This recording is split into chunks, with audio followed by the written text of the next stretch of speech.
നമസ്കാരം, Aroor vision news ചാനലിലേക്ക് സ്വാഗതം.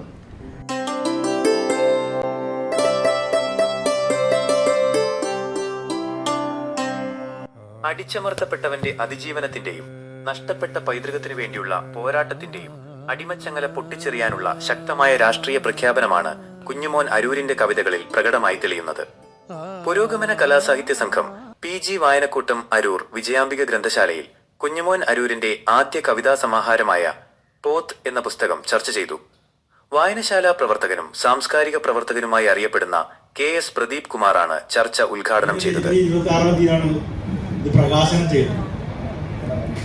എനിക്ക് തോന്നുന്നു ഒരു വർഷം നമ്മുടെ പ്രദേശത്ത് ഒത്തിരി എഴുത്തുകാരും ഈ സോഷ്യൽ മീഡിയ വലിയ സജീവമായി വന്നതോടുകൂടി ശ്രീമതി നീരജ പുസ്തകം പരിചയപ്പെടുത്തി.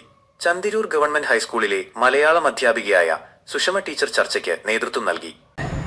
ഈ കവിതയെ കുറിച്ച് ചർച്ച ചെയ്യണം എന്ന് പറഞ്ഞപ്പോൾ അത് മനസ്സിൽ കിടപ്പുണ്ടായിരുന്നു. പക്ഷേ ഇന്ന് രാവിലെ ഒരു 7 മണിയോടുകൂടി തുടങ്ങിയ ദീർഘമായ യാത്രയിൽ കാറിലിരുന്ന് ഞാൻ വിളിച്ചു വെക്കാൻ മനസ്സിൽ കവിതയുണ്ട്. പക്ഷേ അത് ഒരു എഴുതി വെച്ച രൂപത്തിലേക്ക് അവതരിപ്പിക്കുക എന്ന് പറയുന്നത് ബുദ്ധിമുട്ടാണ്. പക്ഷെ നമുക്ക് ഒരുവിധം നന്നായി തന്നെ അതിനെക്കുറിച്ചെല്ലാം നമ്മുടെ സാറും അതുപോലെ നീരജയൊക്കെ സംസാരിച്ചു. ദീക്ഷയെ നമ്മൾ ഒരിക്കലും ദർശിക്കാൻ ശ്രമിക്കാറില്ല എന്നുള്ളതാണ്.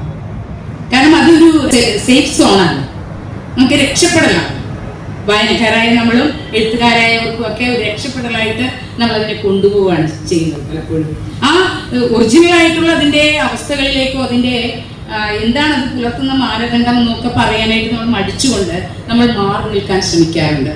പുരോഗമന കലാസാഹിത്യ സംഘം പ്രവർത്തകരായ CR സിദ്ധപ്പൻ, Sajimon, LS Ashok Kumar, CR Abhilash Kumar, Praveen Bharati, Deepa Surendran, Sumesh Narayanan എന്നിവർ ചർച്ചയിൽ പങ്കെടുത്ത് സംസാരിച്ചു.